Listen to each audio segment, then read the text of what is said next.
হায়াত থাকতে হায়াতের কদর করতে হবে। কারণ একটা মানুষ যখন মারা যায় সে কিন্তু আফসোস করে সময়ের জন্য, আল্লাহ তাআলার কাছে একটু সময় চায়।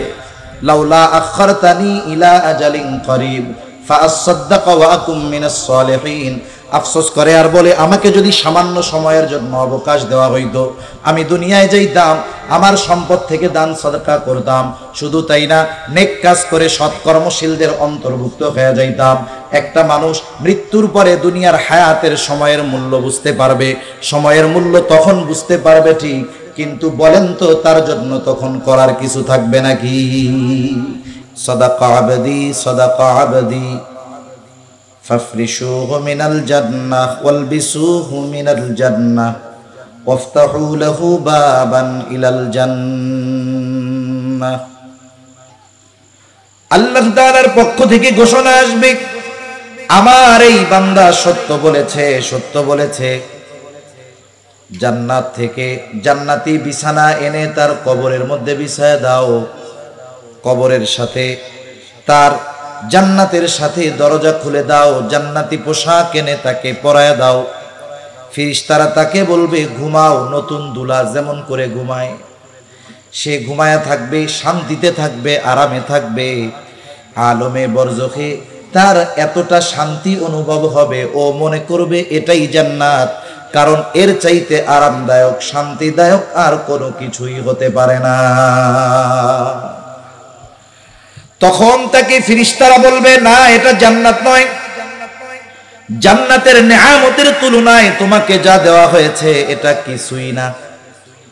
জান্নাতের নেয়ামত কেমন, জান্নাতের প্রকৃত নেয়ামতের মিসাল উদাহরণ দেওয়া আমাদের জন্য গড়ে অসম্ভব। কারণ হাদিসে কুদসির ভিতরে আল্লাহ তাআলা বলেন, আ'আদতু লিইবাদিয়াস সালিহিন মা লা আইনুন রাআত ওয়ালা উযুনুন সামিআত ওয়ালা খাতারা আলা কলবি বাশার। আল্লাহ রাব্বুল আলামিন তার মুত্তাকি বান্দাদের জন্য, নেককার বান্দাদের জন্য এমন জান্নাত তিনি প্রস্তুত করে রেখেছেন, মা লা আইনুন রাআত, যা দুনিয়ার কোনো চোখ দেখে নাই, ওয়ালা উযুনুন সামিআত, ওই নেয়ামতের প্রকৃত বর্ণনা দুনিয়ার কোনো মানুষের কান শুনে নাই, ওয়ালা খাতারা আলা কলবি বাশার, ওই নেয়ামত এত দামি এক নেয়ামত যেটার কল্পনা দুনিয়ার কোনো মানুষের অন্তর করতে পারে না। এমন নেয়ামত তোমার জন্য রাখা হয়েছে।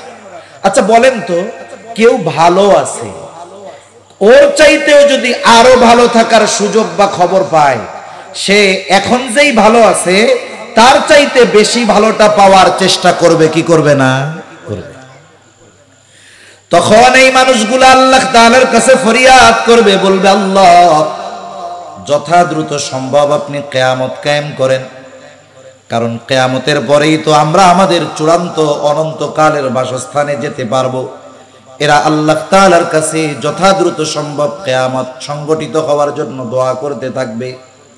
আর যারা কবরে ওই 3 প্রশ্নের জবাব দিতে পারবে না, পরীক্ষায় ফেল, তাদের ব্যাপারে ঘোষণা আসবে, কাযাবা আবদি কাযাবা আবদি ফাফরিশুহু মিনান নার ওয়ালবিসুহু মিনান নার ওয়াফতাহু লাহু বাবান ইলান নার।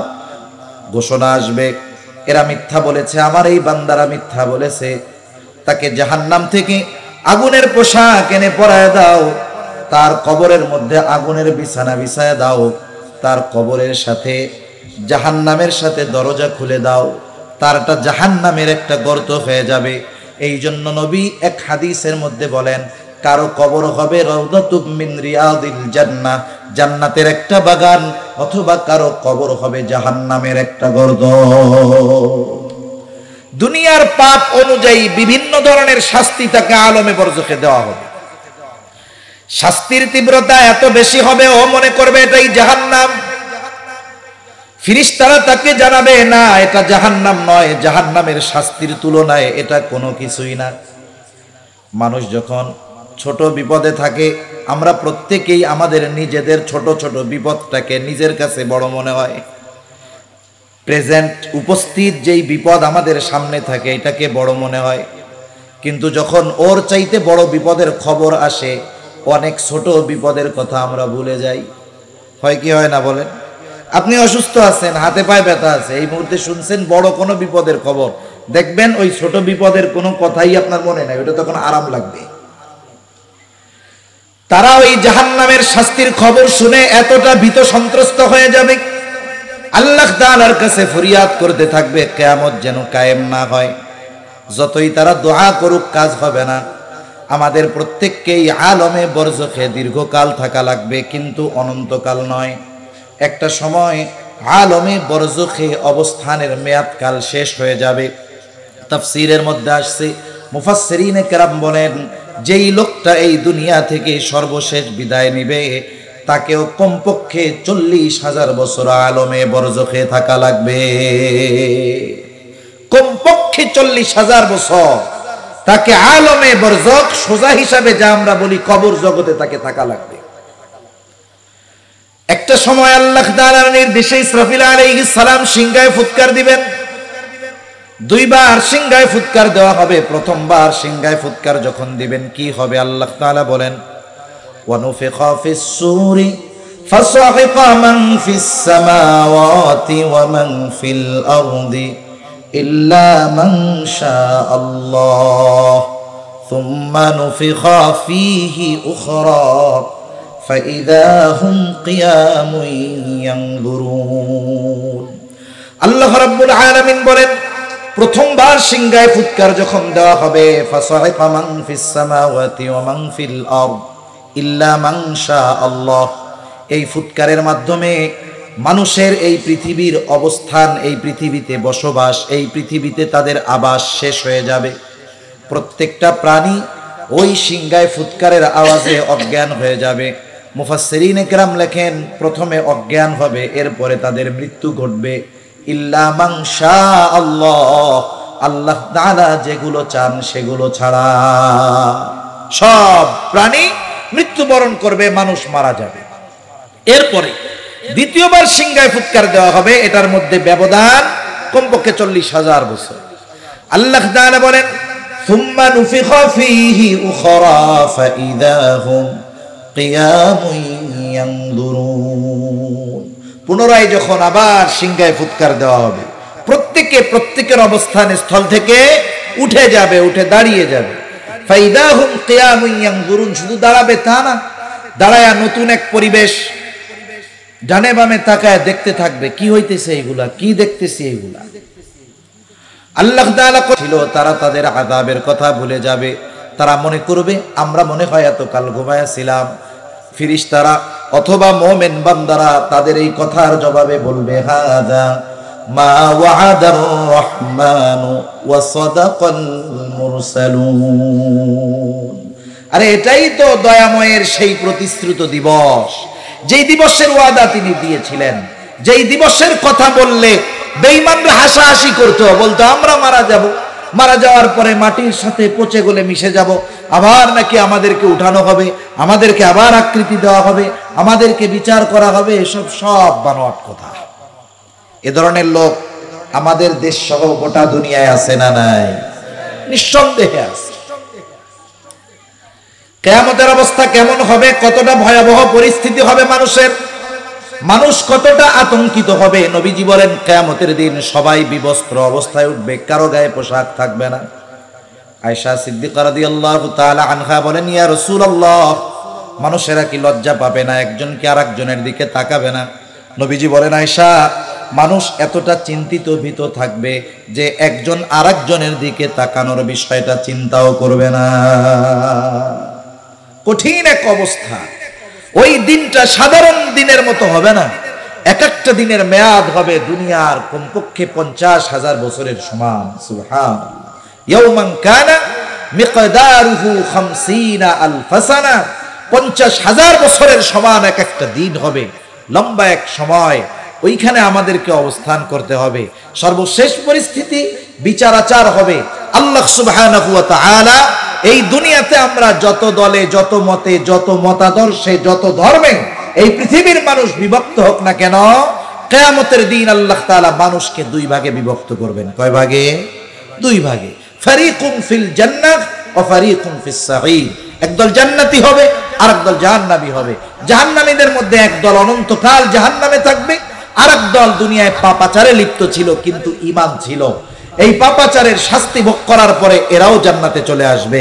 তাহলে মূলত দল দুইটা, এক দল জান্নাতি আর এক দল জাহান্নামী। আল্লাহ রাব্বুল আলামিন যারা বামপন্থী, যারা বাম দিকের দল এরা জাহান্নামী, আসহাবুল ইয়ামিন যারা এরা হলো জান্নাতি, আসহাবুশ শিমাল এরা জাহান্নামী। আর দুনিয়াতে মানুষেরা যেই কর্ম করেছে আল্লাহ রাব্বুল আলামিন দুনিয়াতে কোনো ব্যক্তির পাপের পরিপূর্ণ শাস্তি কাউকে প্রদান করেন না। আবার দুনিয়ায় কেউ যদি নেকের কাজ করে, ভালো কাজ করে, আল্লাহ তাআলা এই দুনিয়াতে তার ভালো কাজের পূর্ণ প্রতিদান তাকে দেন না। কারণ দুনিয়া ভালো কাজের পূর্ণ প্রতিদান দেওয়ার জায়গা নয়। এই জন্য আল্লাহ তাআলা কোরআনুল কারীমের মধ্যে এক জায়গায় বলেন, ওয়া ইন্নামা তুওয়াফাউনা উজুরাকুম ইয়াউমাল কিয়ামাহ ফামান যুহজিহা আনিন নার ওয়া উদখিলাল জান্নাতা ফাকাদ ফাজ। আল্লাহ তাআলা বলেন, ওয়া ইন্নামা তুওয়াফাউনা উজুরাকুম ইয়াউমাল কিয়ামাহ, কিয়ামতের দিন প্রত্যেককে তার পূর্ণ প্রতিদান দেওয়া হবে। যে ভালো কাজ করেছে তাকে ভালো কাজের পূর্ণ প্রতিদান দেওয়া হবে, যে মন্দ কাজ করেছে তাকে কিয়ামতের দিন তার মন্দ কাজের পূর্ণ প্রতিদান দেওয়া হবে। দুনিয়াতে যা দেওয়া হয় এটা অতি অতি সামান্য, সেটা ভালো কাজের হোক আর মন্দ কাজের হোক। এজন্য যারা আসহাবুশ শিমাল, যারা জাহান্নামী, এরা তাদের কর্মের কারণে আটক থাকবে, আবদ্ধ থাকবে কোথায়? বলে জাহান্নামের মধ্যে। তাহলে দুনিয়ায় মানুষকে তার বদ আমলের পূর্ণ শাস্তি দেওয়ার জায়গা কোথায়? বলেন জাহান্নাম। কোথায়? জাহান্নাম। লম্বা কথা, আমি অল্প কথার মধ্যে বোঝানোর চেষ্টা করতেছি। আমি যে আয়াতগুলো তিলাওয়াত করেছি এখানে আল্লাহ তাআলা এই কথাই বলেন, কুল্লু নাফসিন বিমা কাসাবাত রাহিনা ইল্লা আসহাবাল ইয়ামিন। প্রত্যেকে তার কর্মের কারণে আবদ্ধ থাকবে। মুফাসসিরিনে কেরাম বলেন এখানে উদ্দেশ্য হলো যারা পাপী, পাপাচারে লিপ্ত ছিল, তারা তাদের পাপের কারণে জাহান্নামে আবদ্ধ থাকবে, আটক থাকবে। ইল্লা আসহাবাল ইয়ামিন, তবে যারা ডানপন্থী, ডান দিকের দলের লোক তারা নয়, কারণ তারা তো জান্নাতি। এইবার জান্নাতি জান্নাতে, জাহান্নামী জাহান্নামে। হাসরের ময়দানে মানুষ ভীত সন্ত্রস্ত থাকবে, কত চিন্তিত ভীত থাকবে, কেউ কাউকে পরিচয় দিতে চাইবে না। আল্লাহ তাআলা কোরআনুল কারীমের মধ্যে একটা চিত্র তুলে ধরে বলেন, ইয়াউমা ইয়াফিরুল মারউ মিন আখিহি ওয়া উম্মিহি ওয়া আবিহি ওয়া সাহিবাতিহি ওয়া বানিহি লিকুল্লি ইমরিইন মিনহুম ইয়াউমা ইদিন শা'নুন ইউগনি। আল্লাহ তাআলা বলেন কিয়ামতের দিন ভাই ভাইয়ের থেকে পলায়ন করবে, ওয়া উম্মিহি ওয়া আবিহি, পিতামাতার থেকে পলায়ন করবে, ওয়া সাহিবাতিহি ওয়া বানিহি, স্ত্রী সন্তানদের থেকে পলায়ন করবে। পৃথিবীতে প্রত্যেকটা বাবা তার সন্তানের জন্যই কষ্ট করে, পরিশ্রম করে। স্বামী তার স্ত্রীর জন্য করে, সন্তান মা বাবার জন্য করে। দুনিয়াতে কোনো সন্তান যদি মুসিবতে পড়ে, বিপদে পড়ে, সন্তানকে ওই বিপদ থেকে বাঁচানোর জন্য যদি পিতার জীবন দিতে হয়, পিতা ওই সন্তানের কল্যাণের জন্য তার জীবন দিতেও দ্বিধাবোধ করে না। কিন্তু কিয়ামতের দিন ওই সন্তান থেকে পালাবে, কেউ চাইবে না কোনো পরিচিত কারোর সাথে তার দেখা হয়ে যায়। প্রত্যেকে নিজের চিন্তায় বিভোর থাকবে। কিন্তু ওই মানুষগুলো যখন জান্নাতে যাবে তখন দুনিয়ায় যারা পরিচিতি ছিল সবাইকে খুঁজতে থাকবে, কিন্তু সবাইকে খুঁজে তো আর জান্নাতে পাবে না। পাবে নাকি? সবাইকে খুঁজে জান্নাতে পাবে না, কারণ দেখা যাবে তার অনেক বন্ধু, আত্মীয় স্বজন, আপনজন, প্রিয়জন জাহান্নামের বাসিন্দা হয়ে গেছে। তাফসীরে ইবনে কাসীরের মধ্যে আসছে আল্লাহ রাব্বুল আলামিন জান্নাতি এবং জাহান্নামীদের মধ্যে দেখা এবং কথাবার্তার ব্যবস্থা করে দিবেন। জান্নাতি জাহান্নামীকে দেখবে, জাহান্নামী জান্নাতীকে দেখবে, জান্নাতি জাহান্নামীদেরকে দেখবে। দেখার জন্য জাহান্নামে যাওয়া লাগবে না, আল্লাহ তাআলা দেখায় দিতে পারবে। আধুনিক প্রযুক্তির কল্যাণে এটা আমাদের জন্য বোঝা সহজ। আপনার কোনো আত্মীয়, আপনার কোনো বন্ধু, সন্তান, ভাই ব্রাদার যদি পৃথিবীর আর এক প্রান্ত আমেরিকায়ও থাকে, তাকে যদি আপনার একটু দেখতে মন চায়, বলেন তো মোবাইলে ইন্টারনেটের কানেকশন দিয়া হোয়াটসঅ্যাপে, ইমোতে, মেসেঞ্জারে ফোন দিলে দেখা যায় কি যায় না? আপনি আপনার এলাকায় বাড়িতে সিসি ক্যামেরা লাগায় রাখছেন, আপনি যদি দুনিয়ার অপর প্রান্তেও থাকেন, মোবাইল দিয়ে আপনি আপনার সিসি ক্যামেরা দিয়ে বাড়িতে কে কোথায় আছে দেখতে পারবেন। যেই আল্লাহ মানুষকে এই বুদ্ধি দান করলেন, ওই আল্লাহ জান্নাতে বসায়া জান্নাতীদেরকে জাহান্নামীদের অবস্থা দেখাতে পারবে কি পারবে না? এটা আল্লাহর জন্য অতি সহজ এক বিষয়। মানুষ যখন আরাম আয়েশে থাকে, সে যদি অন্যান্য মানুষের কষ্ট দেখে, তাহলে এই আরাম আয়েশে যে আছে এই জন্য আল্লাহর কৃতজ্ঞতা বেশি বেশি প্রকাশ করে তারা। মানুষ যদি আরামে থেকে অন্য মানুষের কষ্ট দেখে, তাহলে তার মধ্যে এই আরামে থাকার জন্য আল্লাহ তাআলার প্রতি কৃতজ্ঞতা বাড়ে। জান্নাতীরা যখন জাহান্নামের দিকে তাকায় দেখবে, হায় রে, এ তো আমার অনেক পরিচিত বন্ধু বান্ধব আত্মীয় স্বজন জাহান্নামের মধ্যে শাস্তি ভোগ করতেছে।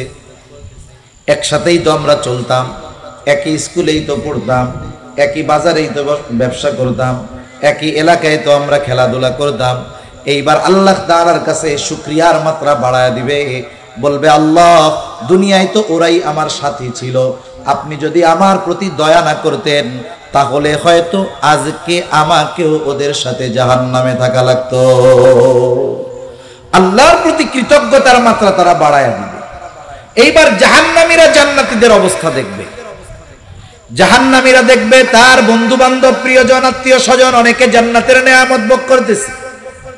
মনে রাখবেন, অনেক সময় মানুষের কিছু বিষয় দেখার দ্বারা কষ্টের মাত্রা অনুভব হয় বেশি। এমনিই তো জাহান্নামের মধ্যে কষ্টে আছে, আরো যখন দেখবে তার বন্ধু জান্নাতের নাজ নেয়ামত ভোগ করে, তখন তার মধ্যে শাস্তির তীব্রতা অনুভব হবে বেশি আফসোসের কারণে। আফসোস করবে আর বলবে, আহারে, আমার ওই নামাজি বন্ধুর সাথে যদি আমি আমার সব সময়গুলো কাটাইতাম, আমি যদি আমার মসজিদের ইমামের সাথে সময়টা কাটাইতাম, ওই দিনদার মুত্তাকি তাবলিগওয়ালা ভাই তার সাথে যদি আমি সময়টা কাটাইতাম, আলেমরে যদি বন্ধু বানাইতাম, ভালো মানুষগুলোকে যদি আমি বন্ধু বানাইতাম, তাহলে আজকে আমি ওদের সাথেও জান্নাতে থাকতে পারতাম। এই যে আফসোস, আফসোসের কারণে মানুষের কষ্ট বাড়ে, কষ্টের অনুভব বাড়ে, কষ্টের মাত্রা বেশি অনুভব হয়। দেখা হইল, এইবার কথাবার্তার ব্যবস্থা আল্লাহ করে দিবে। আল্লাহ রাব্বুল আলামিনের পরে বলেন, ফি জান্নাতি ইয়াতাসাআলুনা আনিল মুজরিমিন মা সালাকাকুম ফি সাকার। জান্নাতীরা জান্নাতের মধ্যে পরস্পর আলোচনা করবে, তাদের কাছে জানতে চাইবে, মা সালাকাকুম ফি সাকার, কোন কারণে তোমরা এই সাকারের অধিবাসী হইলা, কোন কারণে তোমরা জাহান্নামী হইলা। তাদেরকে জিজ্ঞাসা করবে। আল্লাহ রাব্বুল আলামিন কোরআনুল কারীমের মধ্যে ওই জাহান্নামীরা কি জবাব দিবে আল্লাহ তাআলা তাও জানায়া দিয়েছে। কত সুন্দর স্পষ্ট কথা যে তারা জবাবে বলবে তারা কেন জাহান্নামী। জান্নাতীরা প্রশ্ন করতেছে, কোন কারণে বা কোন জিনিসে তোমাদেরকে এই সাকারে অধিবাসী বানাইলো, কেন তোমরা জাহান্নামী হইলা? এবার জাহান্নামীরা জবাব দিবে। কি জবাব দিবে? যেই কারণগুলোয় তারা জাহান্নামে গেছে, প্রথমত আমাদের খেয়াল রাখতে হবে ওই কারণগুলো যদি আমাদের মধ্যে থাকে, জাহান্নামীরা যেই কারণে জাহান্নামী, ওই কারণগুলো যদি আমাদের মধ্যে থাকে, আমরা কি ওইগুলো রাখবো নাকি বাহির করে দিব? জোরে বলেন, রাখবো না বাহির করে দিব? কারণ দুই একজন আছেন নাকি যে, হুজুর সবাই তো জান্নাতে যাইতে চায়, আমি একটু জাহান্নামে যাইবার চাই। আছেন দুই একজন? এই ক্যান্ডিডেট মনে হয় নাই এই জায়গায়, গোটা দুনিয়া খুঁজলে পাওয়া যাবে না। সবাই জান্নাতে যাইতে চায় কিন্তু জান্নাতে যাওয়ার কাজ করে না। সবাই আমরা জাহান্নাম থেকে বাঁচতে চাই কিন্তু জাহান্নাম থেকে বাঁচার কাজ করতে আমরা রাজি নাই। জাহান্নামীরা তাদের জাহান্নামে যাওয়ার প্রথম কারণ বলবে, ক্বালু লাম নাকু মিনাল মুসাল্লিন, আমরা মুসল্লি ছিলাম না, নামাজি ছিলাম না। মুসল্লি কারে বলে? সপ্তাহে একদিন মসজিদে গিয়ে হাজিরা দিলে সে মুসল্লি নয়। প্রত্যেক জায়গায় একই অবস্থা, বিশেষ করে আমাদের ঢাকা শহরে 6 তলা 7 তলা মসজিদ, মহল্লার মসজিদ জুমার দিন সব ভরে যায়। শুধু তাই না, মসজিদে যত মানুষ রাস্তায় তার চাইতে আরো বেশি। যেই মহল্লায় এত মানুষ জুমার নামাজে হাজির হলো, তার মানে এই মানুষগুলো মহল্লার মানুষ, সবগুলোর উপরে নামাজ ফরজ। কিন্তু দেখা যাবে কি হবে, ওই দিনই জুমার দিন শুক্রবার আসরের নামাজে 5 তলা তো বহু দূরের কথা, নিচের তলার 5টা কাতারও আসরের নামাজে ভরে না। তাহলে একদিন হাজিরা দিলে সে মুসল্লি নয়, প্রকৃতপক্ষে মুসল্লি তো হলো সে হাজারো ব্যস্ততা, শত ব্যস্ততা তাকে নামাজ থেকে ফিরায় রাখতে পারে না। তার ব্যস্ততা যতই থাক না কেন, নামাজের সময় হলে সে আর স্থির থাকতে পারে না, ঠিক কিনা বলে?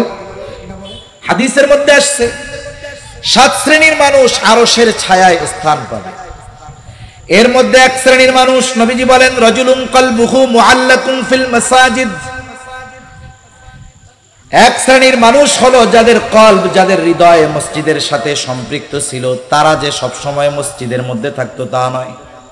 তাহলে মসজিদের সাথে হৃদয় সম্পৃক্ত ছিল কেমনে? একটা উদাহরণ দিলে বুঝতে সহজ হবে। আপনাদের এলাকায় যারা যুবক আছেন, তরুণ আছেন, যুবক আছেন যারা, অনেকের বন্ধু বান্ধব হয়তো প্রবাসে আছে, বিদেশে আছে, আছে না এরকম? অনেকের সন্তান বিদেশে আছে, প্রবাসে আছে।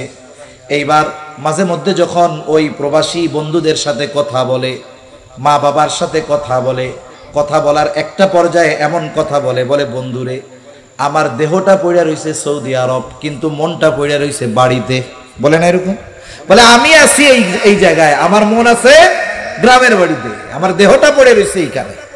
তার মানে তার অন্তর ওই জায়গায় নাই। এই বিষয়টা এরকম যে নামাজি ব্যক্তি যে আরশের ছায়ায় স্থান পাবে, সে 24 ঘন্টা মসজিদে থাকে না, কিন্তু সে যেখানেই থাকুক না কেন তার অন্তর থেকে মসজিদ কখনো বাহির হয় না। সে যখন ফজরের নামাজ পড়ে বের হয়ে যায়, তার চিন্তায় থাকে কর্ম যত থাক, যত ব্যস্ততা থাক, ব্যবসা থাক, কৃষি কাজ থাক, অন্যান্য যত কাজ থাক, সিএনজি চালানো থাক, জোহরের ওয়াক্ত হবে, আজান হবে, আর কোনো কাজ হবে না, মসজিদে যেতে হবে। জোহরের পরে বের হলো, ওই একই নিয়ত যে যত ব্যস্ততা থাক, আসরের নামাজ বাদ দেওয়া যাবে না, মসজিদে আসতে হবে। আসরের নামাজ পড়লো, এরপরে চিন্তা মাগরিবের নামাজে মসজিদে আসতে হবে। মাগরিব পড়লো, যত ক্লান্তি থাক ঘুমায় যাওয়া যাবে না, এশার নামাজ মসজিদে আসতে হবে। এশা পড়ে ঘুমাইলো, চিন্তা যত ঘুম গভীর হোক না কেন, ফজরের নামাজ মসজিদে যাইতে হবে। আল্লাহু আকবার। লোকটা যদিও মসজিদে নাই, কিন্তু তার অন্তর মসজিদের সাথে সম্পৃক্ত আছে না নাই? আছে। এই জন্য নামাজি যারা, প্রকৃত মুসল্লি যারা, এরাই মূলত আরশের ছায়ায় স্থান পাবে। মুসল্লি হলে তো লাভ, 5 ওয়াক্ত নামাজ পড়লে লাভ আছে না নাই? আখিরাতের লাভ থাক, আগে একটু দুনিয়ার লাভ আমরা শুনি। আচ্ছা, দুনিয়াতে মানুষ ব্যস্ততার কারণে নামাজ পড়ার টাইম পায় না। বড় বড় বাজারে ব্যবসায়ী নামাজ পড়ে না কেন? বলে ব্যবসার ব্যস্ততা, এত কাস্টমারের ভিড় যে আমি নামাজ পড়ার সময়ই পাই না, এরকম বলে কি বলে না? সিএনজি চালায় নামাজ পড়ে না কেন? বলে যাত্রী টানতে টানতে নামাজ পড়ার টাইম পাই না। আরেকজন নামাজ পড়ে না, বলে কেন? বলে সুদের ঋণ উঠাইছিলাম, কিস্তির টাকা জোগাড় করতে করতেই তো জান যায়, নামাজ পড়বো কোন সময়? আছে না নাই? তার মানে মানুষ 5 ওয়াক্ত নামাজ না পড়ার পেছনে যত কারণ আছে, এর মধ্যে অন্যতম একটি কারণ হলো মানুষ নিজের জীবন উপকরণ তথা রিজক অন্বেষণের জন্য নামাজ পড়ার টাইম পায় না। কথা বুঝতে পারছেন তো? সিএনজিওয়ালা সিএনজি কেন চালায়? দোকানদার দোকানদারি কেন করে? ব্যবসায়ী ব্যবসা কেন করে? চাকরিজীবী চাকরি কেন করে? কৃষিজীবী কৃষিকাজ কেন করে? শখে করে না, করে রিজিকের জন্য, ঠিক কিনা বলেন? এবার যদি এটাই হয়ে থাকে, একটু বুঝে থাকলে জবান খুলে জবাব দিবেন। বলেন তো রিজিকের মালিক কে? আর একটু জোরে বলেন না কে? আরো জোরে বলেন না কে? রিজিকের মালিক আল্লাহ, কোনো সন্দেহ নাই। বলেন তো, রিজিকের মালিক যেহেতু আল্লাহ, রিজিক পাওয়ার পদ্ধতি যদি আল্লাহ বলে দেয়, এর চাইতে আর উত্তম পদ্ধতি কোনো কিছু হতে পারে নাকি? সেজন্য আল্লাহ প্রদত্ত ফর্মুলা যদি অনুসরণ করি, তাহলেই বরকতময় রিজিক পাওয়া যাবে। রিজিক কিসের মধ্যে, কোন মাধ্যমে অর্জিত হয়? অনেকগুলো মাধ্যমের কথা আছে। আমি যেই মাধ্যমটার কথা বলবো, সালাত তথা নামাজের মাধ্যমে রিজিক পাওয়া যায়। আল্লাহ রাব্বুল আলামিন কোরআনুল কারীমের মধ্যে বলেন, ওয়া'মুর আহলাকা বিস-সালাতি ওয়াসতাবির আলাইহা লা নাসআলুকা রিজকা নাহনু নারযুকুকা ওয়াল আকিবাতু লিত-তাকওয়া। তবে এই নামাজ একা পড়লে হবে না, মুসল্লি একা হলে হবে না, ঘরের মানুষগুলাকেও মুসল্লি বানাতে হবে। কারণ আল্লাহ তাআলা কোনো অভিভাবককে ছাড় দিবেন না। প্রত্যেকটা অভিভাবককে তার অধীনস্থদের ব্যাপারে কিয়ামতে আল্লাহ জিজ্ঞাসা করবে। নবীজি বলেন কুল্লুকুম রাঈন ওয়া কুল্লুকুম মাসউলুন আন রাইয়াতিহি। প্রত্যেকেই দায়িত্বশীল, প্রত্যেককে তার দায়িত্বের ব্যাপারে জিজ্ঞাসা করা হবে। শুধু তাই না, আল্লাহ তাআলা কোরআনুল কারীমের মধ্যে বলেন ইয়া আইয়ুহাল্লাযীনা আমানু কু আনফুসাকুম ওয়া আহলিকুম নারা। হে ঈমানদারেরা, নিজে জাহান্নামের আগুন থেকে বাঁচো, অধীনস্থদেরকেও বাঁচাও। তাহলে বলেন তো, পিতা যদি একা নামাজ পড়ে, অধীনস্থরা যদি নামাজ না পড়ে, কাজ হবে? ধরা খেতে হবে কি হবে না? নিঃসন্দেহে হবে। আর একটা বিষয়, অভিভাবকের রিজিকে বরকত হবে অধীনস্থদের নামাজি হওয়ার কারণে। একজন অভিভাবক সে নামাজি, অনেক উপার্জন করে, কিন্তু তার অধীনস্থ যারা এরা নামাজি নয়, তাহলে ওই বেনামাজিদের কারণে এই অভিভাবকের রিজিককে আল্লাহ বরকত শূন্য করে দিবে। অনেকে মাঝে মধ্যে প্রবাস থেকে ফোন দেয়, বলে যে হুজুর একটু দোয়া করেন। কেন দোয়া কেন? বলে এত উপার্জন করি, বরকত হয় না। অনেক উপার্জন করি হুজুর, বরকত হয় না। স্বাভাবিক প্রবাসে যারা থাকে এরা কয়েকটা বদভ্যাসে লিপ্ত হয়। এর মধ্যে একটা হলো জুয়া। জিজ্ঞাসা করি, ভাই খোলা মনে বলেন, জুয়া টুয়া খেলেন নাকি? বলে না। কোনো নেশার অভ্যাস আছে নাকি? বলে না। হুজুর কোনো বদ অভ্যাস নাই, নামাজ কালাম ঠিক মতো পড়ি, এরপরেও এত টাকা উপার্জন করি, বরকত নাই। কয়েকজনকে জিজ্ঞাসা করেছি, আপনি তো নামাজ পড়েন, তাহাজ্জুদ পড়েন, কোরআন তিলাওয়াত করেন, আপনার বাড়ির অবস্থা কি? বলে হুজুর দুঃখের কথা, এত বুঝাই, আমার স্ত্রী পর্দাও করে না, নামাজও পড়ে না, সন্তানগুলাও ঠিক মতো নামাজ পড়ে না। আমি বলি তখন, ভাই আপনি তো ছিদ্র কলসে পানি ঢালতেছেন, কিয়ামত পর্যন্ত ঢালতে থাকবেন, কিন্তু কলস পূর্ণ হবে না। আপনি নামাজি হয়েছেন, অধীনস্থরা নামাজি হয় নাই, আপনাকে আল্লাহ তাআলা বরকতময় রিজিক দিবে না, এটাই স্বাভাবিক। এজন্য আল্লাহ তাআলা এখানে নির্দেশ দিলেন কি, ওয়া'মুর আহলাকা বিস-সালাতি ওয়াসতাবির আলাইহা। তুমি তোমার অধীনস্থদেরকে নামাজের আদেশ করো, তুমিও তার উপরে অটল থাকো। তার মানে মুসল্লি নিজেও হও, ঘরের মানুষগুলারেও মুসল্লি বানাও। তাইলে লাভ কি? দুনিয়ার লাভের কথা আল্লাহ তাআলা বলেন। আল্লাহ তাআলা বলেন ওয়া'মুর আহলাকা বিস-সালাতি ওয়াসতাবির আলাইহা লা নাসআলুকা রিজকা। বান্দা, আমি আল্লাহ তোমার কাছে রিজিক চাই না, নাহনু নারযুকুকা। মূল কথা হইল তুমি নামাজি, ঘরের মানুষগুলো নামাজি, নাহনু নারযুকুকা, আমি আল্লাহ তাহলে তোমাকে রিজিক দিয়া দিব। এখন বলেন, রিজিকের জিম্মাদারি যদি রাজ্জাক নিয়ে নেয়, রাজ্জাকের কথা অনুযায়ী যদি আমরা নামাজি হয়ে যাই, রাজ্জাক যেই রিজিক দিবেন ওটা যদি অল্প হয়, ওটার মধ্যে পরিপূর্ণ বরকত থাকবে, ঠিক কিনা বলেন? সেজন্য কোয়ান্টিটি এক জিনিস, কোয়ালিটি আর এক জিনিস। পরিমাণ বেশি হলেই যে বরকত হয় তা না, আবার পরিমাণ কম হলে যে জীবন চলে না তা না। পরিমাণ কম হলেও যদি ওর মধ্যে বরকত থাকে, ওই অল্প দিয়েও জীবন যাপন করা যায় কি যায় না? সেজন্য দুনিয়ার লাভ, একটা লাভের কথা বললাম, রিজিক লাভ করা যায়। যেই রিজিক উপার্জনের জন্য মানুষ নামাজ পড়ার সময় পায় না, নামাজ পড়লে সেই রিজিক দেওয়ার ওয়াদা যিনি দিলেন তিনি কে? এইবার কিয়ামতের ময়দানে কি হবে?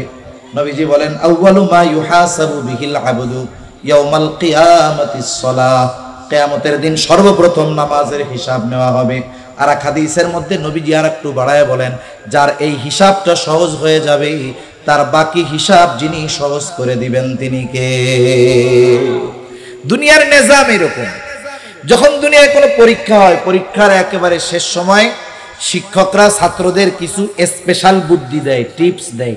কি বুদ্ধি দেয়? যে শোনো, তোমরা পরীক্ষার হলে যাবা, প্রশ্নপত্র আসার সাথে সাথেই লেখা শুরু করবা না, আগে প্রশ্নটারে 3 বার পড়বা। কয়বার পড়বা? 3 বার রিভিশন দিবা। 3 বার রিভিশন দেওয়ার পরে যেই প্রশ্নটা তুমি সবচাইতে সুন্দরভাবে লিখতে পারবা, ওইটা যদি একেবারে 10 নম্বরেও থাকে, ওইটারে প্রথমে খাতায় লিখবা। এরপরে ওর চাইতে যেটা একটু কম ভালো পারো, এইটা এরপরে ধারাবাহিকভাবে লিখতে লিখতে একেবারে খারাপ যেটা পারো সেটারে সবার লাস্টে লিখবা। প্রশ্নপত্রের সিরিয়াল মেনটেনের দরকার নাই, তুমি যেটা ভালো পারো সেটা আগে লিখবা। এটা হলো নিয়ম। স্যার বলে দিছে এরকম। এবার টিচাররা ছাত্ররা পরীক্ষার হলে গেছে, সবাই একই জিনিস পড়ছে। পরীক্ষার হলে গিয়ে একজন ওস্তাদের কথা শুনছে, সে যেটা ভালো পারে সেটা আগে লেখছে, নির্ভুলভাবে সুন্দরভাবে উত্তর দিছে। এরপরে যেটা কম পারে সেটা এরপরে লেখছে। এরপরে লিখতে লিখতে লাস্টে যেটা মোটামুটি পারে না, ওটার মধ্যে যা মন চায় তাই লেখা দিয়ে চলে আসছে। আরেকজন চিন্তা করছে যে আমি প্রশ্নপত্রের ধারাবাহিকতা মেনটেন করব, এই চিন্তা করে 1 নম্বরে যেই উত্তরটা দিতে গেছে ওইটা সে ভালো মতো পারে না, যেটা আমি ভালো মতো পারি না সেটা বলতে গেলেও ভুল হবে, লিখতে গেলেও ভুল হবে, ঠিক কিনা বলেন? এখন সে প্রথম পেজে লেখছে 10 লাইনের মধ্যে 15 জায়গায় কাটাছিড়া, কিন্তু শেষের প্রশ্নটা লেখছে, উত্তরটা লেখছে একেবারে নির্ভুল। এখন খাতা এক্সামিনারের কাছে গেল, যিনি খাতা দেখেন, প্রথমে যে ভালো লেখছে, নির্ভুলভাবে প্রথমটা লেখছে, দেখে কত সুন্দর অন্তর ভরে গেছে, নাম্বার তো আর নিজের গাঠের থেকে দিবে না, একেবারে 10-এর মধ্যে 10, কলম তো উপরে উঠছে, ওইটা আর নামে না, একেবারে শেষ প্রশ্নের মধ্যে ওইখানে উত্তর ছিল আর একটা লেখছে এক কবিতা, ওই জায়গাও 10-এর মধ্যে 6। হিসাব করে দেখা গেল সে পেয়ে গেছে গোল্ডেন A+। একই জিনিস আরেকজন লিখছে, কিন্তু তার সিরিয়ালটা এমন হয়েছে যে তার যেটা খারাপ পারে সেইটা আগে লেখছে, প্রথম পেজেই যখন 10 জায়গা কাটা কালি, কালো কালি দিয়ে ভরা, মেজাজ খারাপ হয়ে গেছে, লেখা দিচ্ছে 10-এর মধ্যে 2। শেষ প্রশ্নটা নির্ভুল সুন্দর, আগের জনের চাইতেও ভালো লিখছে, কিন্তু কলম তো নিচে নামছে, ওইটা উঠে না, 10-এর মধ্যে 3। দেখা যাবে শুধুমাত্র ভালোটা আগে লেখার কারণে একজন পেয়ে গেল গোল্ডেন A+, একই উত্তর একই সব, একজন খারাপটা আগে আনার কারণে দেখা গেল তার মোটামুটি পাস করতেই জান বের হয়ে যাচ্ছে। তাহলে দুনিয়ার নিজাম দেখেন, প্রথমটা ভালো হওয়ার কারণে বাকিগুলাকেও ভালো মার্ক দিয়ে দেওয়া হলো। অনুরূপভাবে যখন কারো নামাজের হিসাব ঠিক মতো হয়ে যাবে, বাকিগুলাও আল্লাহ সহজ করে দিবে, কেমন যেন আল্লাহ দেখে নাই, দেখাও না দেখার ভান করবে। অনেক তালিবুল ইলম এইখানে আছেন, আপনারা বুঝবেন, হেফজখানায় হোক আর মাদ্রাসার কিতাব বিভাগে হোক, কিছু ছাত্র থাকে যারা লেখাপড়া ভালো মতো করে কিন্তু একটু দুষ্টুমি করে। দুষ্টুমিটা এমন না যে যার কারণে তাকে শাস্তি দেওয়া হবে, শাস্তিযোগ্য দুষ্টুমি না। এখন যেই ছেলেটা লেখাপড়া ভালো পারে, পড়া ঠিক মতো দেয়, সবক ঠিক মতো দেয়, 7 সবক ঠিক মতো দেয়, ওই ছেলেটা যদি প্রস্রাব করতে গিয়া 5 মিনিটের জায়গায় 15 মিনিটও থাকে, ওস্তাদ দেখাও দেখে না, দুষ্টমি করলেও দেখাও দেখে না। কারণ কি? কারণ মূলটা ঠিক আছে, আর শাস্তি যেই দুষ্টমি করতেছে শাস্তিযোগ্য অপরাধ নয়। এই জন্য ওস্তাদ অনেক সময় ওই লেখাপড়া পারানেওয়ালা ছাত্রদেরকে ছোটখাটো দুষ্টমি দেখাও কেমন যেন দেখে না, কিন্তু যেই ছেলেটা লেখাপড়া পারে না, ওর প্রস্রাবে চাপ দিছে, দাঁড়াইছে, হুজুর 1 নম্বরে যাবো, খালি তোর মুতে চাপ ধরে, লেখাপড়ার নামে খবর নাই, খালি মুতস্তই দিন ধর। হ্যাঁ, এই যে এর ছোট জরুরতটা, এটা ওস্তাদের চোখে পড়ে কেন? বলে ওর লেখাপড়া ঠিক নাই, আসলটা ঠিক নাই, এই জন্য ছোটখাটো ত্রুটি বিচ্যুতি খালি চোখে পড়ে, ঠিক কিনা বলেন? কিয়ামতের দিন বিষয়টা এরকম হবে। বুজুর্গানে দিন বলেন, নামাজের হিসাব যখন কারো সহজ হয়ে যাবে, পার পেয়ে যাবে, ঠিক মতো পেয়ে যাবে, অনেক ত্রুটি বিচ্যুতি আল্লাহ তাআলা দেখাও না দেখার ভান কইরা তাকে মাফ করে জান্নাত দিয়া দিবে। এই জন্য জাহান্নামীরা জাহান্নামে যাওয়ার 1 নম্বর কারণ হলো তারা নামাজি ছিল না, মুসল্লি ছিল না। আমরা আমাদের ব্যস্ততা যত থাক, যত প্রয়োজনীয়তা থাক, আমরা নামাজ ছাড়বো না। বলেন ইনশাআল্লাহ নামাজ ছাড়বো না। ইনশাআল্লাহ খাঁটিটা বলতে হবে। এক জায়গায় তাবলিগ জামাত আসছে, এখন আইসা একজনে এমন তশকিল করা শুরু করছে, 3 চিল্লার লেগে আর ছুটতে পারে না। আর একজনে কানে কানে কয়ে আইসা কয় যে ইনশাআল্লাহ কস, সেটা দিব। কথা বুঝেন নাই মনে হয়? ওরে তো তশকিল করতেছে যে তুমি 3 চিল্লায় চলো, ব্যাক চিল্লায় চলো। এখন লজ্জায় না কইতে পারে না, আবার হাও কইতে পারে না, ও একটা টেনশনের মধ্যে পড়ে গেছে না। তখন আরেক বন্ধু এসে ওরে কানের কাছে মুখ লাগায় কয়, তুই কও যে ইনশাআল্লাহ জামুনে। তার মানে বলেন তো, এই যে ইনশাআল্লাহ বলছে, এটা কি আসলে যাওয়ার জন্য বলছে না বাঁচার জন্য বলছে? বর্তমানে ইনশাআল্লাহর পরিভাষা এরকম হয়ে গেছে, একজনের কিছু বললে সে না কয় না, না না কইয়া কয় ইনশাআল্লাহ। নার পরিবর্তে কি ব্যবহার করে? ইনশাআল্লাহ। এটা ঠিক না, এটা ঠিক নয়। এজন্য অরিজিনাল ইনশাআল্লাহ বলতে হবে যে আমরা আমাদের শত ব্যস্ততার মধ্যেও নামাজ ছাড়বো না। নামাজ জান্নাতের চাবি। দৈনিক 100-1 ঘন্টা সময় লাগে। আমি আপনি যদি 100-1 ঘন্টা 1.5 ঘন্টা সময় আল্লাহর ঘরে না দেই, আল্লাহর কুদরতি কদমে সাজদা না দেই, তাহলে আল্লাহ তাআলা আমাদের অনন্তকালের জান্নাত দিবেন, এটা আশা করা ভুল। এজন্য 1 নম্বরে জাহান্নামীরা বলবে লাম নাকু মিনাল মুসাল্লিন, আমরা আমরা মুসল্লি ছিলাম না, জাহান্নামীরা বলবে, আর আমাদের ওয়াদা হবে আমরা মুসল্লি হব। শত ব্যস্ততা আসুক, কষ্ট আসুক, আমরা নামাজ ছাড়বো না। মাঝে মধ্যে ফিলিস্তিনের, ইসরায়েলের জালেমদের বোমার আঘাতে ক্ষত বিক্ষত হয়ে যাওয়া অনেক ছোট ছোট বাচ্চাদের ভিডিও আসে। আরে হাতটা পড়ে গেছে, ব্যান্ডেজ বাঁধা, নাকের মধ্যে অক্সিজেনের মাস্ক লাগানো, দেখা যায় ওই অবস্থায় ওই ছোট বাচ্চাটা নামাজ ছেড়ে দেয় না। সেজন্য জীবনের শত ব্যস্ততা যত কিছু থাক, নামাজ ছাড়া যাবে না। 2 নাম্বার, জাহান্নামীরা জাহান্নামে যাওয়ার দ্বিতীয় কারণ বলবে, ওয়ালাম নাকুনু তুইমুল মিসকিন, আমরা মিসকিনদেরকে খানা খাওয়াইতাম না। সাধারণভাবে খানা খাওয়ানো এটা ফজিলতের কাজ। নবীজির কাছে একজন এসেছেন, এসে জিজ্ঞাসা করে, আইয়ুল ইসলামি খাইর, ইসলামের মধ্যে সর্বোত্তম আমল কোনটা? নবীজি উম্মতের রুহানি ডাক্তার, রোগীর অবস্থা বুঝা প্রশ্নের জবাব দিতেন। দেখা যাইত একই প্রশ্ন ব্যক্তির পরিবর্তনের কারণে জবাবের ভিন্নতা থাকতো। নবীজি তাকে বলতেছে, তুতঈমুত তাআম ওয়া তাকরাউস সালাম আলা মান আরাফতা ওয়া মান লাম তারিফ, তুমি মানুষকে খানা খাওয়াও, পরিচিত অপরিচিত মানুষকে বেশি বেশি সালাম দাও। নবীজি সাল্লাল্লাহু আলাইহি ওয়াসাল্লাম বলেছেন, তুতঈমুত তাআম, খানা খাওয়াও, কোনো ইস্তার বিন্যাস করেন নাই, বলেন নাই গরিবরে খাওয়াও, ধনীরে খাওয়াবা না, অসহায়রে খাওয়াও, এইরকম নবীজি বলেন নাই।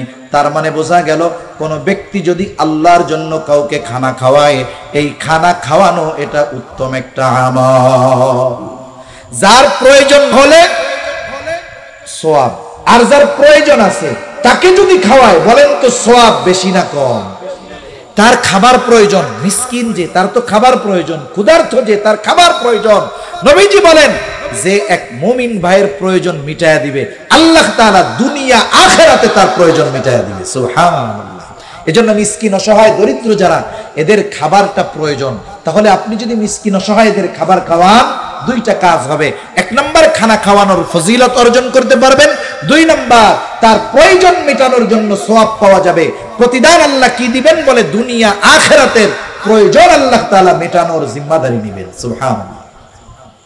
এজন্য মিসকিন অসহায়দেরকে খানা খাওয়াবো। অনেক সময় অনেক দরিদ্র অভাবী মানুষ আমাদের কাছে খানা খাইতে চায়, আমরা তাড়ায় দেই। খারাপ ব্যবহার করা যাবে না। ভালো কথা, এটাও কিন্তু সাদাকা। আপনি 10 টাকা দিয়া যদি তারে খোটা দেন, 100 টাকা দিয়া যদি খোটা দেন, এটা গুনাহ হবে। কিন্তু না দিয়ে যদি তাকে উত্তম ভাষায় ফিরাইয়া দেন, এর দ্বারাও ভালো কথা বলার কারণে সাদাকার সওয়াব পাওয়া যাবে। এজন্য কোন সায়েল যদি আমার আপনার কাছে কিছু চায়, কেউ যদি কোনো কিছু চায়, থাকলে দিব, না থাকলে যদি বন্ধু বান্ধব থাকে তার কাছ থেকে নিয়ে দিব, তাও যদি না পারি উত্তম ভাষায় তাকে ফিরাইয়া দিব ইনশাআল্লাহ। ঠিক আছে তো? বলবো, ভাই এখন নাই, তুমি পরে আইসো, ইনশাআল্লাহ দিব। বলেন তো, একজন যদি 100 টাকা দিয়ে ওরে বলে, ধর তোকে জ্বালায় আর রাস্তাঘাটে আসা যায় না, ধর না 100 টাকা, ও এরকম দিল। আর একজন না দিতে পারলো ঠিক, কিন্তু বললো, ভাই দিতে পারলাম না, তুমি পরে আসলে আইসো, আমি তোমার দেওয়ার চেষ্টা করব। বলেন তো, ওই লোকটা 100 টাকা পেয়ে, ওই খারাপ ব্যবহারওয়ালা 100 টাকা পেয়ে খুশি হবে, নাকি না পাইয়া ভালো ব্যবহারে খুশি হবে? সেজন্য আমরা অসহায় দরিদ্র যারা আছে তাদেরকে আমরা উত্তম ভাষায় ফিরাবো যদি না দিতে পারি। জাহান্নামীরা তাদের জাহান্নামে যাওয়ার 3য় কারণ বলবে, ওয়া কুন্না নাখুদু মাআল খাইদিন, যেই সমস্ত মজলিসের মধ্যে অহেতুক কথাবার্তা হইতো, ওই সমস্ত মজলিসে আমরাও উপস্থিত থাকতাম, তাদের সাথে আমরাও ওই মজলিসে লিপ্ত থাকতাম। আফসোসের কথা বলতে হয়, আমাদের এই দেশের, বিশেষ করে বাংলাদেশের প্রত্যেকটা চায়ের দোকান হলো একটা অনর্থক মজলিসের আখড়া। চায়ের দোকানে অনেক মানুষ আছে, কোনো কাজ কাম নাই, কিচ্ছু নাই, এমনিই বসে থাকে। দুনিয়ার বড় সব রাজনীতিবিদ চায়ের দোকানে, কারে ক্ষমতায় উঠাবে, কাকে নামাবে, কে কেমন কি করলো, আন্তর্জাতিক সব খবর চার দোকানগুলোর মধ্যে আছে। এখানে কোনো দিনই কথা হয় না, যত কথা হয় বলতে বলতে হয়তো গীবত হবে, নইলে কারো ব্যাপারে মিথ্যারোপ করা হবে, হয়তো কাউকে অপবাদ দেওয়া হবে, এগুলাই হয়। ঠিক কিনা বলেন? এই ধরনের যত মজলিস আছে, হাকিমুল উম্মাত আশরাফ আলী থানভী রাহমাতুল্লাহি আলাইহি বলেন, 2 ধরনের মজলিস ছাড়া বাকি সব মজলিসগুলো গুনাহের মজলিস। একটা হলো যেই মজলিসে আখিরাতের ফায়দা আছে, আরেকটা হলো যেই মজলিসগুলোর মধ্যে কমসে কম দুনিয়াবি কল্যাণকর ফায়দা আছে। আপনি এক মজলিসে বসছেন, দুনিয়াবি উপকারের কথা হচ্ছে, বসেন, তাও ভালো। আখিরাতের যদি উপকার থাকে এটা তো আরো ভালো। কিন্তু এই দুই ধরনের মজলিস ছাড়া বাকি যত মজলিস আছে এই মজলিসগুলো কিন্তু কিয়ামতে জাহান্নামে যাওয়ার কারণ হয়ে দাঁড়াতে পারে। আবার অনেকে চায়ের দোকানে বসে টাইম পাস করে, সময় কাটায়, আছে না নাই? মোবাইলে সময় কাটায়, গেম খেলে, ফেসবুক চালায়। অনেকে চায়ের দোকানে বসে চা খেয়ে খেয়ে সময় কাটায়, পান খেয়ে সময় কাটায়। হায় রে, আজকে সময়ের মূল্য আমরা বুঝতেছি না। সময়ের মূল্য যেদিন বুঝে আসবে ওই দিন সময় ফেরত পাওয়া যাবে না। এজন্য হায়াত থাকতে হায়াতের কদর করতে হবে। কারণ একটা মানুষ যখন মারা যায় সে কিন্তু আফসোস করে সময়ের জন্য, আল্লাহ তাআলার কাছে একটু সময় চায়। লাউলা আখারতানি ইলা আজালিন করিব ফাআসাদদাকা ওয়া আকুম মিনাস সালিহিন। আফসোস করে আর বলে, আমাকে যদি সামান্য সময়ের জন্য অবকাশ দেওয়া হইতো, আমি দুনিয়ায় যাইতাম, আমার সম্পদ থেকে দান সাদকা করতাম, শুধু তাই না নেক কাজ করে সৎকর্মশীলদের অন্তর্ভুক্ত হয়ে যাইতাম। একটা মানুষ মৃত্যুর পরে দুনিয়ার হায়াতের সময়ের মূল্য বুঝতে পারবে। সময়ের মূল্য তখন বুঝতে পারবে ঠিক, কিন্তু বলেন তো তার জন্য তখন করার কিছু থাকবে নাকি? এই দুনিয়ার এই হায়াত সবচেয়ে মূল্যবান সময়। এজন্য এই হায়াত আমরা হেলায় খেলায় চায়ের দোকানে অনর্থক মজলিসে বসে কাটাবো। 4 নম্বর, ওয়া কুন্না নুকাদ্দিবু বিয়াউমিদ্দিন।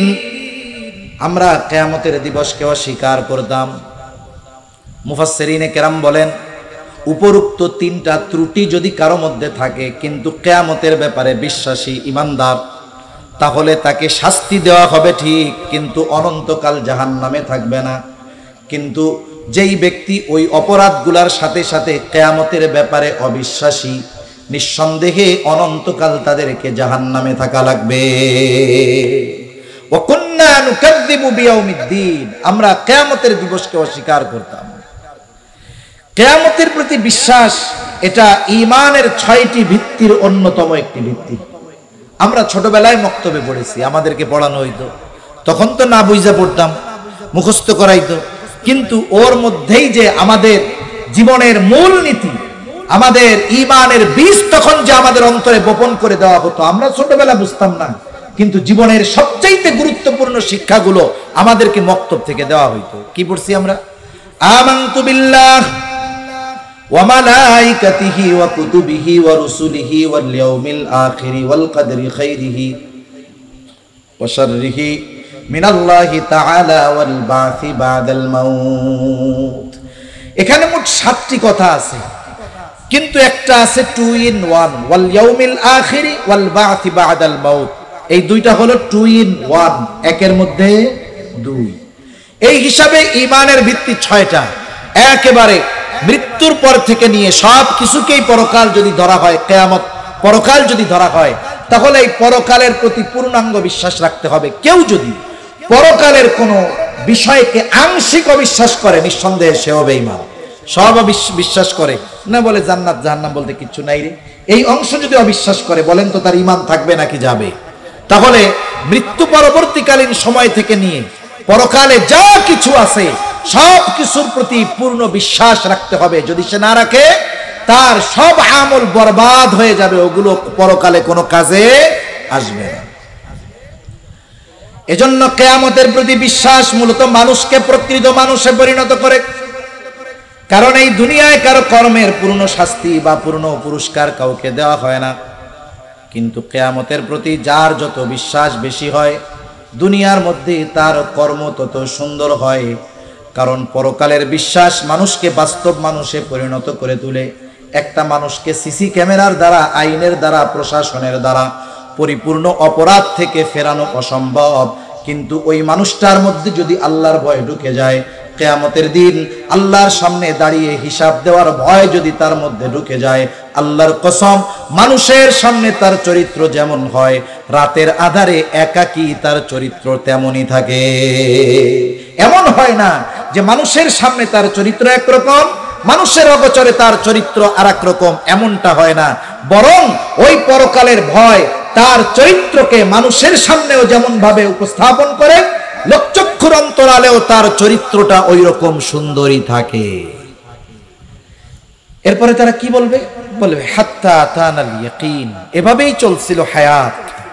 মৃত্যুর ব্যাপারে উদাসীন ছিলাম, কিয়ামতের ব্যাপারে উদাসীন ছিলাম। হাত্তা তানাল ইয়াকিন, দৃঢ় সত্যের আগমন ঘটে গেল। দৃঢ় সত্য কি? বলে দৃঢ় সত্য হলো মৃত্যু। দৃঢ় সত্য কি বলেন? মৃত্যু। জোরে বলেন কি? এ দুনিয়াতে আল্লাহ তাআলার ব্যাপারে অবিশ্বাসী লোক অনেক আছে, নাস্তিক আছে না নাই? স্রষ্টার অস্তিত্বের ব্যাপারে এ দুনিয়ায় মানুষ বিভক্ত। একদল বলে স্রষ্টা বলে কিছু নাই, আর একদল সংশয়বাদী বলে থাকতেও পারে নাও পারে। আমরা বলি আল্লাহ তাআলা আছেন, কোনো সন্দেহ নাই, আল্লাহর অস্তিত্ব আছে। এই ব্যাপারেও ইখতিলাফ আছে, কিন্তু মৃত্যুর ব্যাপারে মতানৈক্য এ দুনিয়ায় আছে। কথা বলে না। নাস্তিক কে কথা বলে যে আমি মরবো না, এটা কি বলে? তাহলে মৃত্যু এটা এমন এক সত্য যেটাকে সবাই স্বীকার করে, এজন্য এটাকে দৃঢ় সত্য বলা হয়েছে। হাত্তা তানাল ইয়াকিন, দৃঢ় সত্যের আগমন ঘটলো, মৃত্যু চলে আসলো। কি হবে? আল্লাহ তাআলা বলেন ফামা তানফাউহুম শাফাআতুশ শাফিঈন, এদের জন্য কোনো সুপারিশকারীর সুপারিশ গ্রহণ করা হবে না। কেউ যদি আমলগুলো খারাপ করে, ঈমান ঠিক থাকে, শাস্তির পরে সে মাপ পেয়ে যাবে। কিন্তু এই চার বদঅভ্যাসের মধ্যে যদি তার এটাও থাকে যে সে পরকালকে অস্বীকার করত, নিঃসন্দেহে সে জাহান্নামী, তার জন্য কারো সুপারিশ কবুল হবে না। তাই আল্লাহ তাআলা আমাদের সকলকে এই জাহান্নামীদের জাহান্নামে যাওয়ার এই কর্মগুলো থেকে বেঁচে থাকার তৌফিক দান করুন। সকলে জবান খুলে বলি আমিন, আরো জোরে বলি আমিন। ওয়া আখিরু দাওয়ানা আনিল হামদুলিল্লাহি রাব্বিল আলামিন। আসসালামু আলাইকুম ওয়া রাহমাতুল্লাহি ওয়া বারাকাতুহু।